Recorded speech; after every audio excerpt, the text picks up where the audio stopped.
Now, we have a reaction to the Federal Capital Territory High Court's order removing the former Cross River State Governor Donald Duke as the presidential candidate of the SDP, and the former Information Minister of the SDP, Chieftain, Professor Jerry Gana, has applauded the judgment of the court. Professor Gana, who addressed the news conference in Abuja, says the verdict of the court is a victory for democracy as the culture of imposition of candidates is no longer fashionable. The former minister also aligned with the peace accord initiated by the National Peace Committee towards a peaceful 2019 general election. This is a victory for the rule of law, triumph of constitutional democracy, a celebration of due process, an example of fairness, an example of social justice and equity, and therefore it is not in any way an opportunity to victimize anybody, but to celebrate fairness, equity, and inclusiveness. The Social Democratic Party, both in its manifesto and the Constitution, declared certain very important core values. The core values of justice, equity, and fairness, of genuine social democracy, of truth, integrity, and honor, among others.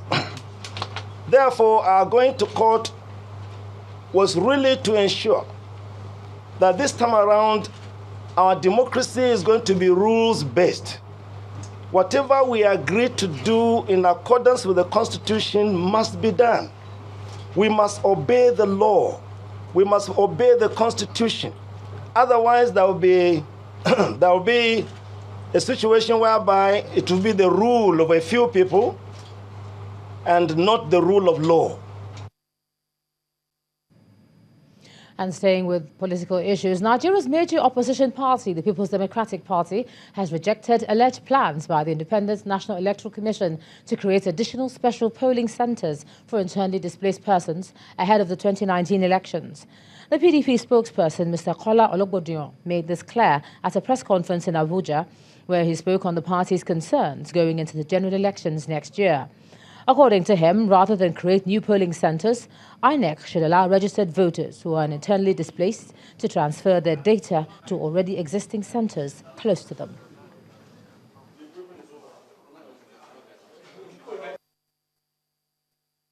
For the purposes of emphasis, the PDP rejects all forms of fraudulent special arrangements tailored to rig this election.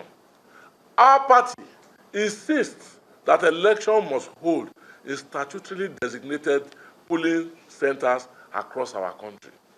The PDP, and indeed Nigerians, are not ready to accept any fabricated result from any illegal polling center created to assist President Buhari to rig the election.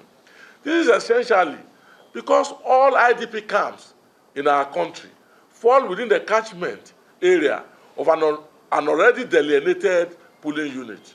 Therefore, any individual who is displaced from his original area of registration and voting is at liberty to transfer such registration to a statutory polling center near his or her IDP camp or place of residence. This is a fact that is clear to all, including the chairman of INEC, Professor Mahmood Yakubu. The PDP, therefore, rejects as completely deceptive the untenable assurances and lip services by this overtly compromised INEC that it can deliver a credible election without an across-the-board biometric accreditation of voters and the use of incidence form. Let's cross over to Abuja now. Here's Ibrahim Adra. Ibrahim. Many thanks, Ejoma. Now, the theater command of the Operation Lafia Dole has suspended the activities of the United Nations International Children's Emergency Fund, UNICEF, and other international humanitarian agencies in Nigeria's northeast region. In a statement, the theater command says the humanitarian organizations are benefiting more from the continuous reign of terror on the people due to their vulnerability. The statement goes further to say, quote, there is credible information that some of them are indulging in unwholesome practices that could further jeopardize the fight against terrorism and insurgency as they train and deploy spies who support the insurgents and their sympathizers, end of quote. The command also alleges that UNICEF has abdicated its primary duty of catering for the well-being of children and vulnerable people through humanitarian activities. According to the military, the agency is now engaged in training selected persons of clandestine activities, which is sabotaging the counter-terrorism and counter-insurgency efforts of troops through spurious and unconfirmed allegations bordering on alleged violations of human rights. The Lagos State Police Command has nabbed 4 men over production of fake malaria medicines in the Ikoton area of Lagos State. 47-year-old Emeka Madu, 26-year-old Eze Young, and 19-year-old Tijioke Omunna and 22-year-old Kingsley Obilo are the suspects in police net. The men were arrested due after a tip-off. And the Vice President, Professor Yemi Osinbajo, has asked for increased collaboration between the federal and state governments to address the challenge of poor human capital development in the country. Speaking during an extended National Economic Council meeting, Professor Osinbajo cautioned states against trading blames or playing politics with the issues in order to avoid the mistakes of the past. Our correspondent, Gloria Omezoke, reports. To see how we can work together, work with our partners and the different stakeholders. It's a second extended National Economic Council meeting this year, chaired by the Vice President, Professor Yemi Osinbajo. The meeting, which focused on human capital development, analyzed issues of health, education and labor force participation.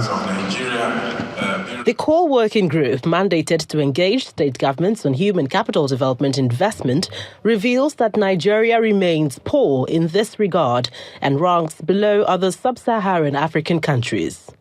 If Nigeria becomes the third largest nation on earth by 2050 and is filled with undernourished, unhealthy, unemployed people, that's a future that doesn't bear thinking about.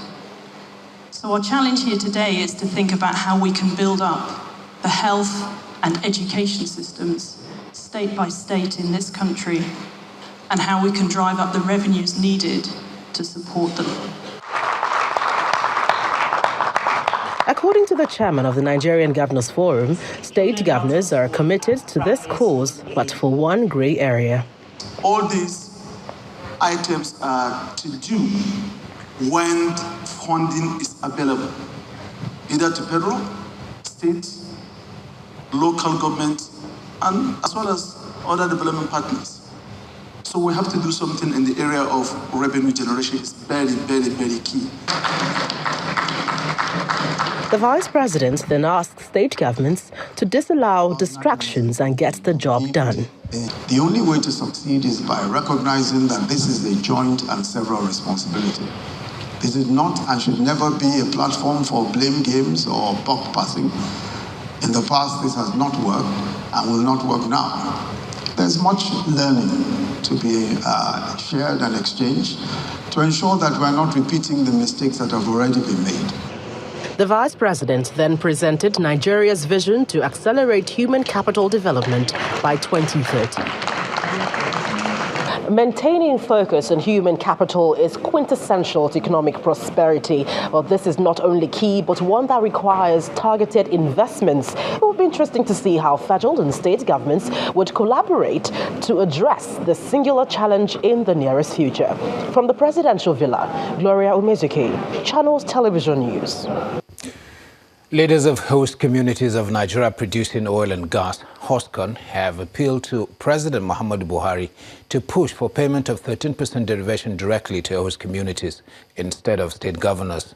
The host communities also want government to award pipeline security and surveillance contract in their favor in order to engage 10,000 youths who are currently being trained in pipeline security and surveillance.